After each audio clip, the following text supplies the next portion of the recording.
The Forever Marilyn statue arrived last night into downtown. Installation began this morning.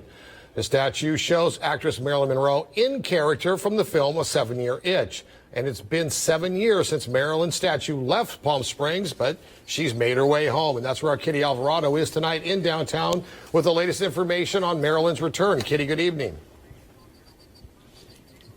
Good evening, Gino. And yeah, talk about perfect timing with that movie and everything. Amazing. And people have been coming by here all day. There's a lot of buzz here. A little moment of quiet here. Take a look behind me. You can see that bust of Marilyn just right there facing the other way. But there's a lot of construction going on still, and the street is blocked off exactly for that. But she was brought back because of that buzz she generates. People think it'll be really good for business. And 7 years ago, I caught up with the old friend who always seems to bring Marilyn back, and it was really nice to see him. Forever Marilyn is back. Well, almost back. The 26-foot, 30,000-pound statue is still in pieces after her cross-country trip from New Jersey to her new home in Palm Springs. Oh, it's a blast. Everybody's happy to see her, smiles all over the place. Ron Shaw, the man who brought her here from Chicago nearly a decade ago and took her to New Jersey when she said goodbye. Everybody loves to see Marilyn going down the road. Great trip back to New Jersey. Made a bunch of stops, showed her off to a lot of people. Is the very same man who brought her back home nearly 7 years later, this time for good. It was a long time coming. It was nice to finally get her back here. And the buzz of her homecoming is already being felt. We've missed her, and I'm thrilled she's back. We've been waiting for her for a long time. Oh my God, we have a nice feeling that she's come back. The chair of the Palm Springs Planning Commission says despite the controversy over the temporary location, it's a very big day for the city. This is a good day for the city of Palm Springs and the local economy. Our merchants have had a rough 14, 16 months.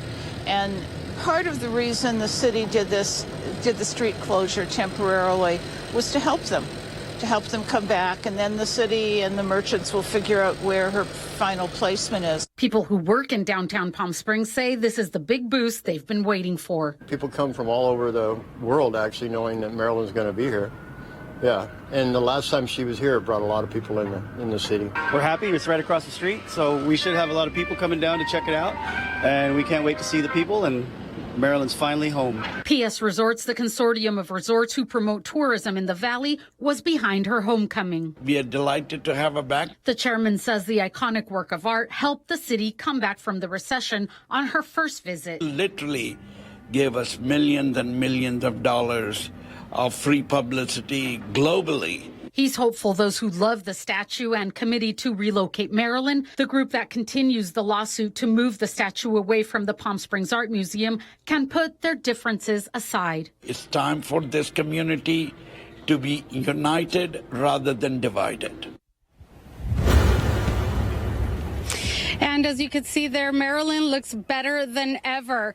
And she will be officially unveiled on June 20th at 7 p.m.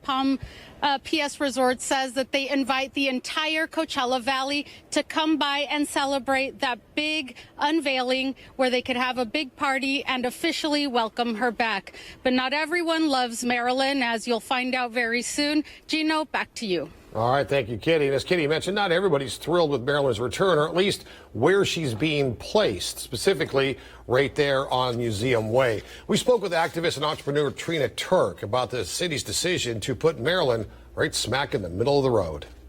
We're just, think it's a sad commentary on our city council that they completely ignored the voices of several community groups, the Palm Springs Art Museum, the 2016 downtown plan, which had a lot of community input, and business owners like me.